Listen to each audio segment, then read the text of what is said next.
Good morning, everybody.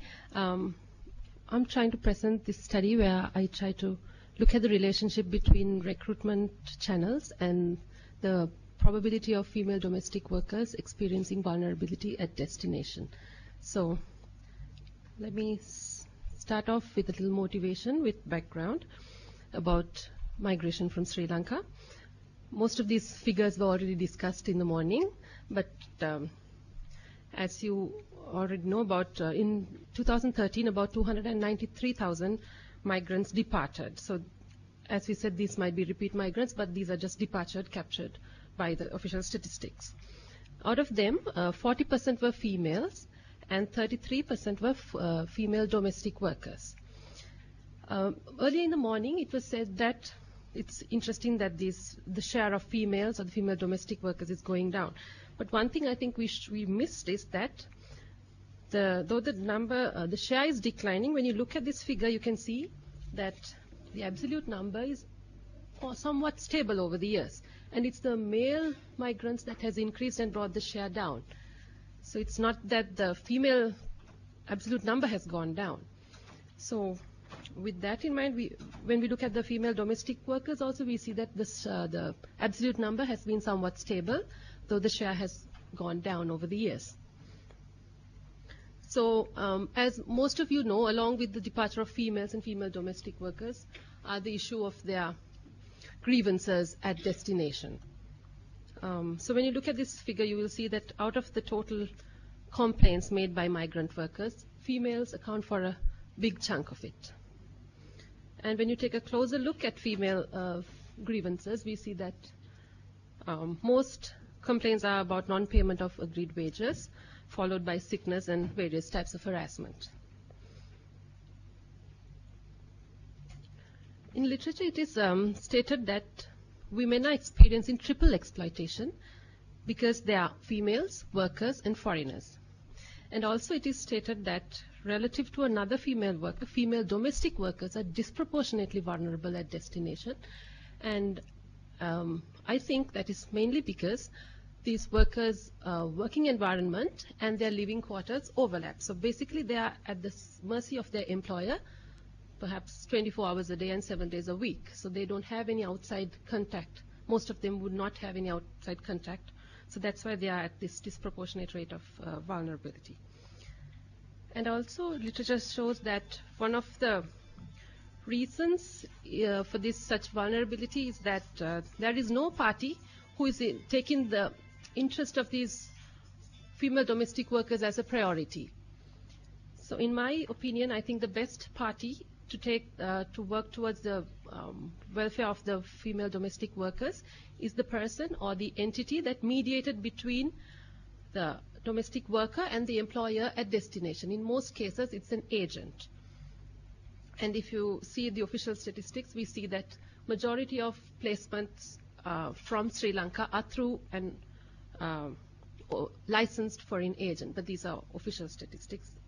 When you take in the informal sectors, it might differ. And in literature, it is often hypothesized that going through an informal channel increases a female domestic worker's probability to experience vulnerability at destination. Though this is hypothesized, it is not empirically tested in literature. So with that background, the National Advisory Committee on Labor Migration has identified that a comprehensive study has to be done to look at the link between recruitment channels and the probability of female migrants to experience vulnerability at destination. So against this backdrop only, I do this study. So the research question that I try to answer is, how does different recruitment channels affect the likelihood of a female migrant worker to experience vulnerability at destination? And I use this Spark-ILO dataset of 2012. And this dataset has about 2,000 observations. Out of that, 1,409 are female domestic workers. And of them, about 72% didn't have any issue at destination. Of the people who had issues, the most common grievance was having to perform activities that they did not agree to. And when we look at a few more statistics, we see that majority, like about 34%, went through the combination of an agent and a sub-agent, meaning an informal sub-agent. And most of these females made about one trip, and the average age was about 35, and they stayed for about 2 years at destination. And majority, like 74%, were married, and about 58% had an education between the 6th and 10th grade in Sri Lanka, and majority, 31%, did work in Saudi Arabia. And as expected, the majority was singular Buddhist. So using this data set, what I do is I estimate a probit model to estimate the probability of a female domestic worker to experience vulnerability at destination as a function of demographic, work, and recruitment channel related variables. So the specific variables are these, and I'm focusing on the recruitment channel because I want to see how the probability changes depending on how they sought employment. So in the data set, there are 4 types of recruitment channels. One is on own, people who had a personal contact and went abroad, versus who went through an informal agent, a licensed agent, and who used a combination of a licensed agent and an informal agent, plus those who went through an informal agent alone. So moving on to my findings.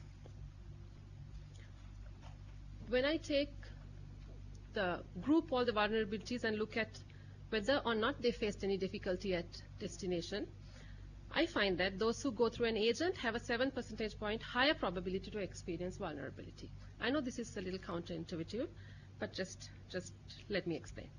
So in case it's not clear, what happens is a woman, if he went through went on her own, let's assume she had a 50% probability, and if the same person went through an agent, she's supposed to have a higher probability to face issues at destination, maybe 57%. So this is not what we would like to expect, because we would think that going through the formal channel would protect them.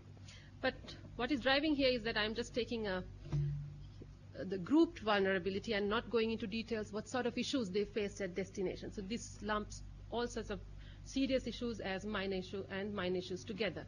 So because of that, subsequently I run different regressions where I take specific issues separately.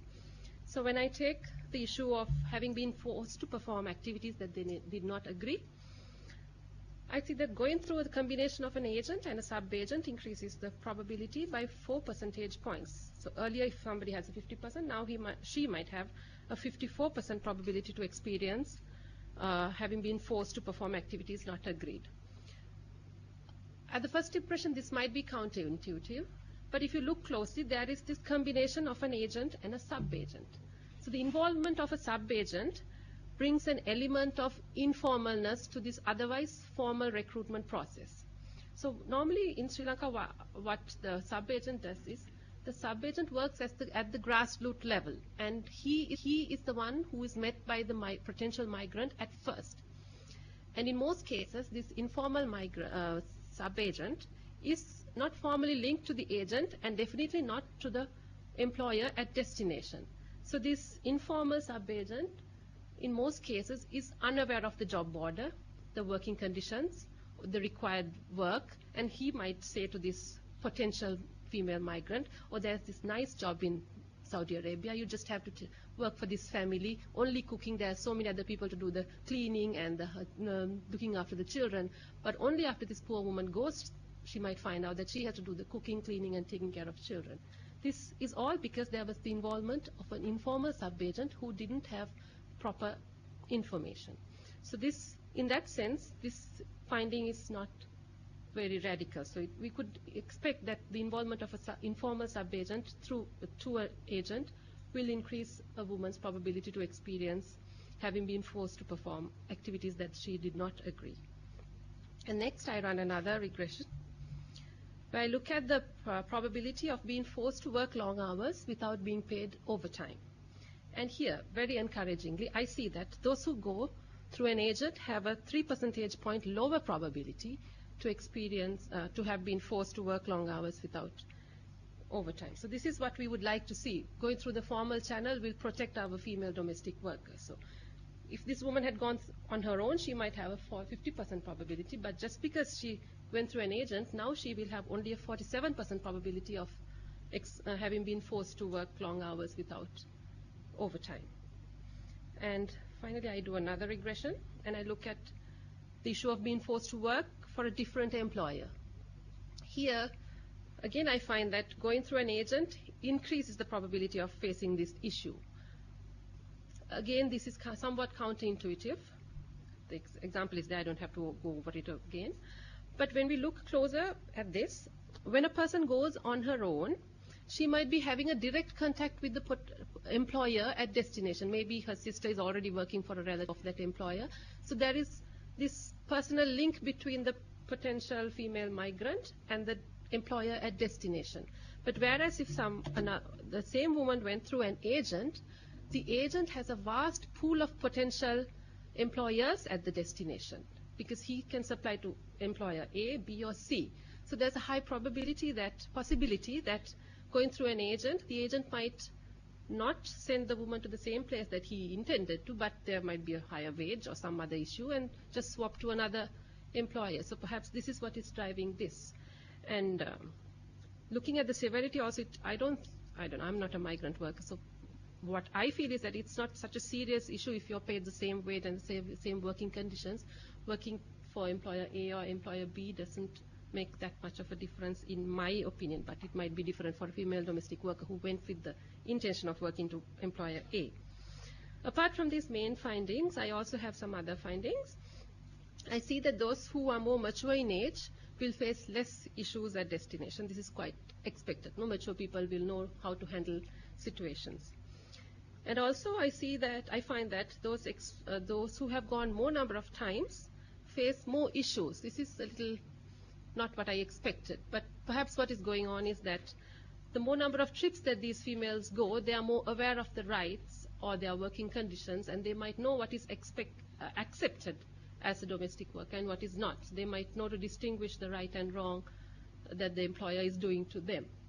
And also it might be that the case that those who went and had a problem came back and went again, so they have more number of trips rather than a person who didn't have an issue, just continued to stay at the same employer rather than coming back and going again. Another finding is that I see that women who were separated or divorced had a higher probability to face issues at destination. This is kind of, it explains, no? People who are separated or divorced had a difficulty living in close proximity with the spouse as a family. And now if this woman is planted in a different family and expected to live closely with that family, maybe she finds it difficult to live with this family, so she encounters more issues over there. And also I see that more educated will face less issues, and that's accepted. No, people will know how to handle the situation better. So those are my main findings. And going back to my research question, so I started off asking how does different recruitment channels of female domestic workers affect the likelihood of experiencing vulnerability at destination. So my first answer is the effect varies by the difficulty experienced. And just going over the last thing again, those who went through an agent and a sub-agent will have a higher probability to have been forced to perform activities that they did not agree. And if a woman goes through an agent, she will have a lower probability to work overtime without OT, work long hours without OT. And if a woman went through an agent, she will have a higher probability to have been forced to work for a different employer. And finally, coming down to the policy implications of my findings, as we already know, I suppose, we should discourage involvement of the unlicensed sub-agents, because their involvement is kind of giving in false information and making it messy for the recruitment channel. And obviously, we should encourage employment through licensed agents. And we should also improve enforcement of employment contracts by employers and agents, and try to limit this swapping of employers rather than to the agreed one. And also we should better target our pre-departure training by level of education, and because we saw that those who are more educated did not have issues, so maybe we should focus on those who have less education, and also maybe focus our pre-departure training by marital status, perhaps as a suggestion. And also, as we already know, it's already going on in Sri Lanka, we should encourage mature females to migrate as female domestic workers.